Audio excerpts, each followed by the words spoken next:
Qu'est-ce que c'est qu'un bœuf dans Rivebond? Dans la ferme, c'est un animal très savoureux, et dans la pop culture, ça désigne l'augmentation d'une statistique. Un bœuf de force, un bœuf de vitesse, un bœuf d'intelligence. En gros, c'est une amélioration. Et bah, contrairement à d'habitude, dans Rivebond, c'est pas exactement ça. Qu'est-ce que tu me dirais si mon unité qui de base avait 4 de might est passée à 6 de might?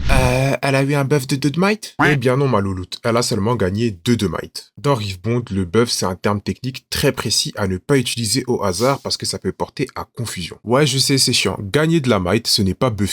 Ouais, c'est con. Le buff, c'est une mécanique de jeu très spécifique puisqu'il se gagne. En gros, tu peux voir ça comme une mécanique de jeu qui ajoute un compteur buff sur ton unité. Si tu as déjà touché aux cartes physiques, tu as certainement dû remarquer au verso des tokens des buffs. Et ben voilà à quoi elles correspondent. Celui-ci permet d'octroyer à son porteur un bonus de plus 1 de might. C'est le buff. Le vrai. La seule manière de gagner un buff dans le jeu, c'est en utilisant un effet de carte qui spécifie de donner un buff à une unité. Tu as certaines cartes et certaines légendes qui sont très orientées autour de cette mécanique comme Lee Sin, Seth ou encore Leona. Le buff est non cumulable, une unité ne peut pas avoir plus d'un buff sur elle. La seule exception à ce jour, c'est Lee Sin Ascetic qui permet de cumuler les buffs. Ouais, c'est un mec spécial, il n'est pas comme les autres. Pour finir, ce qu'il faut savoir, c'est que malgré le fait que tu ne peux pas cumuler des buffs sur une unité, tu peux toujours tenter de buffer une unité qui l'est déjà. Il ne va simplement rien se passer. Et tu me diras, mais à quoi est-ce que ça peut bien servir? Eh bah ça permet à certains combos comme le monastère d'Irana et Seth Brawler d'exister. Lorsque Seth Brawler conquiert un champ de bataille, il se buff lui-même.